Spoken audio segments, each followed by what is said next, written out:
Hello, once again, one all, and welcome back to something I have not played in a while. Welcome back to Conquest of Azeroth.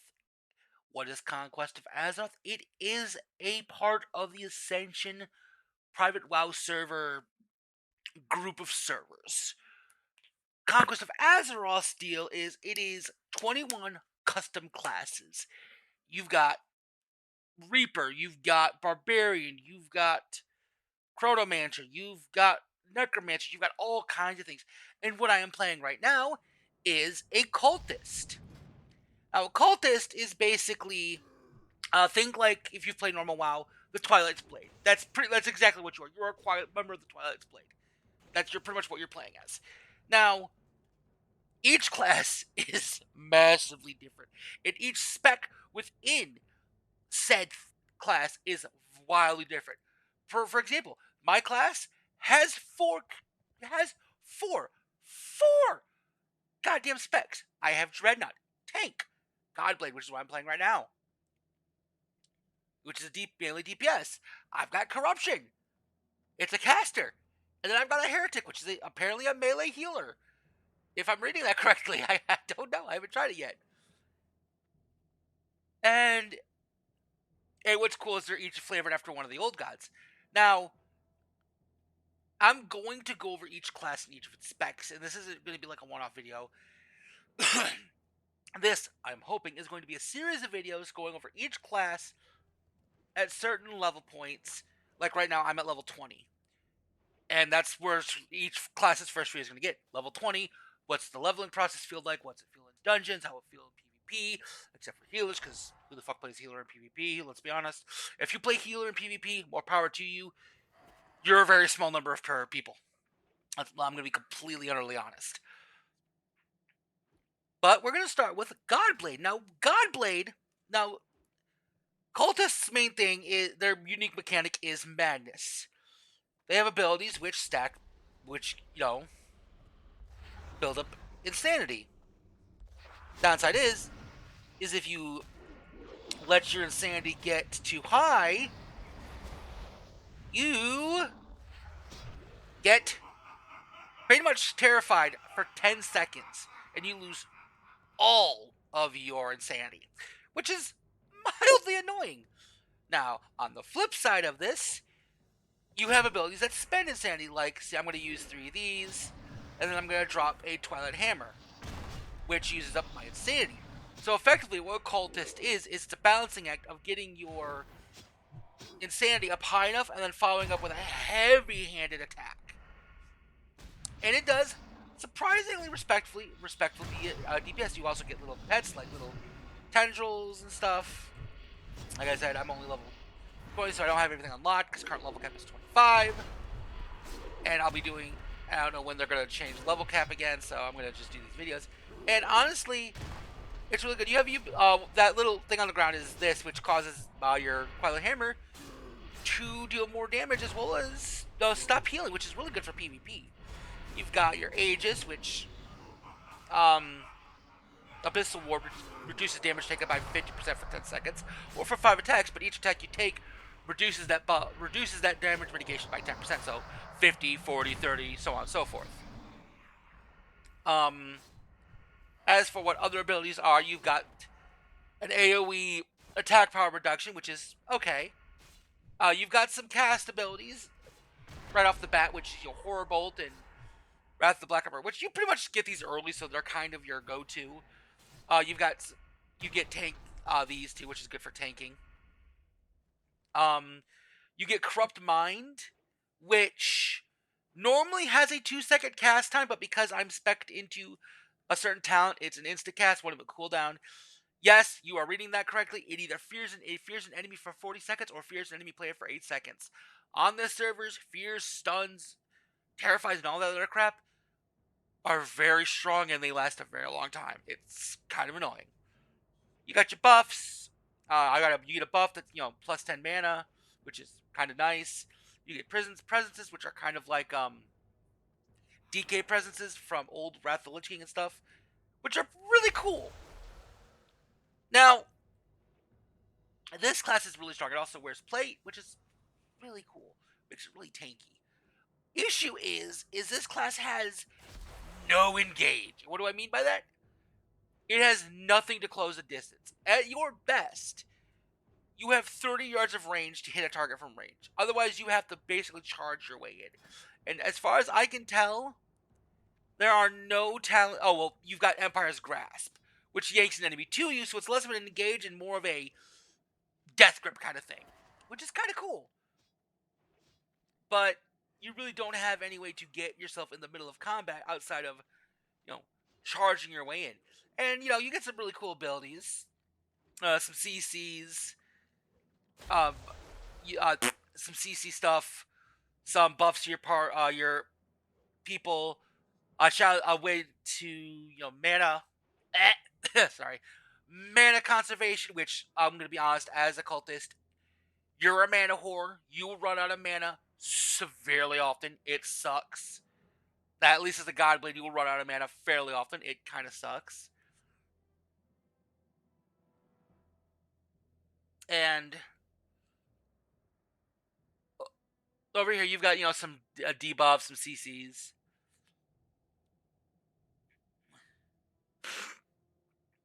Oh, that's actually a good. I didn't know that was there. I should. Yeah, like I don't know everything about these classes, but at the same time, I'm basically just making these as I go to based off of my impressions, and each one is going to basically be a little. I'm going to do a little thing for each spec here. So to get to the nitty gritty and stop blabbering, yapping. Godblade, where does it sit? Dungeons? I'd put it at a solid A tier. It's got good attacks, it's got decent AoE, and you dish out pretty decent damage. You have buffs. You start with a healing ability. Gaze of Cthulhu here bounces and can heal, so it's a dual purpose thing. You're pretty much a frontliner. You smack things with the big sword. It's effective. It's strong. It's fun. I'd put it at a solid A tier. PvP, you deal a lot of damage if you can get close to enemies. The issue with Koa, as you will find out as this series goes on, a lot of classes have ranges, and a lot of classes have ways to negate to stop you in your tracks. It really hurts. Rating, I will do a separate raid video if I'm still doing this, if and when we get to a point in the server where raids are open and available. I will do those too. But that's all I gotta say about Godblade. Kind of fun, kind of cool. I look really weird, and I will be. And next, we will move on to Dreadnot. So, Dreadnot, sword and board tank. Same concept. You have your insanity, but the cool thing is with this spec, when you reach 100 insanity, you no longer you no longer go insane. You don't, that's all gone, which is awesome. Also, if you've got the presence of Yashiraji, which I don't have yet, you have, you have increased threat. Your damage reduction taken is reduced by 10, and then you get an additional 80% shadow threat from shadow damage, which is really good. Now, I'm going to tell you right off the bat, this needs some work. It's at level 20, it sucks. And the reason why is you have next to no way to control your ability to hold mana. And you have only one way to generate insanity reliably. And that is that's your spammable, your Blade of the Empire. It's really the only way you can generate insanity. Because this doesn't, and this doesn't. This does, but it's got a 3-minute freaking cooldown, and that sucks. This does, but it has a 1-minute cooldown, and it sucks. Now, if you look at the talent tree, this does get remedied after level 20, because, let's see. Which one was it? I just looked at it. All right, here.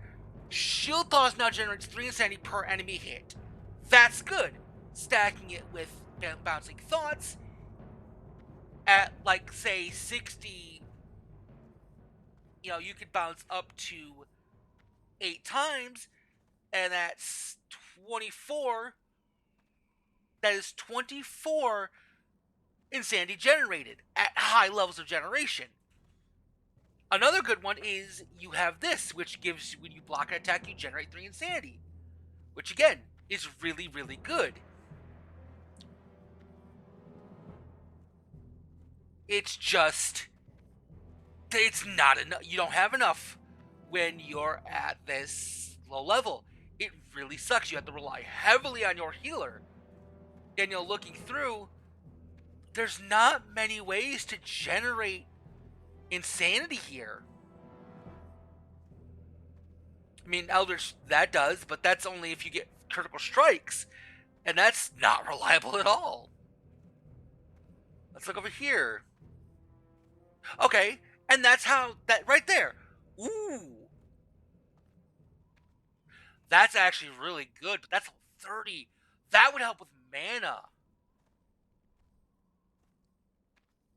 What about over here? Let's see if there's anything over here real quick. Ba-ba-ba-ba-ba.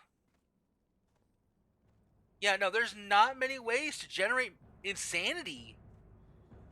And for Dreadnot, that feels really bad. Like the dungeon I did and the PvP match I did, both suffered the same thing. A lack of being able to do anything because eventually you just run out of insanity. And you don't have enough insanity or mana to generate it all at level 20. Now, it looks like it gets better as you get further in, but I still foresee an issue with insanity generation. But we'll cover that in another video. Where would I put this for being a tank in a dungeon or in PvP? D tier. To be very honest, it feels bad. It needs some work. It you need more ways to generate insanity earlier in the talent tree, or as a passive. As it sits right now, that's where it sits. Now, next up on the list of things we're going to do is going to be corruption. Oh god, okay. I did this with strength gear, so this isn't really... I will say this. It's actually kind of interesting. Damage is a little lackluster, and the lack of AoE kind of hurts it, but it's actually a really interesting thing. And again, you use your insanity here, but you'll notice it's not going down like it should be. That is because of this little thing. Above 60 insanity, you deal 20% increased magic damage. Your mana cost is reduced by 30%, and your insanity no longer decays. This is actually kind of interesting. It's a very high risk playstyle but it's not as bad as you think, because you only have like 40 insanity to work with, but all of your stuff generates only 10 insanity. And then the one thing you have that spends insanity at level 20 spends double that. So it's basically just Horrible, Wrath of the Black Empire, Dark Weather, Horrible, Wrath of the Dark Empire. And it's kind of a very simple, flowing combo. It's kind of simple, kind of nice. You still have access to all your melee abilities, which is kind of weird and surprising.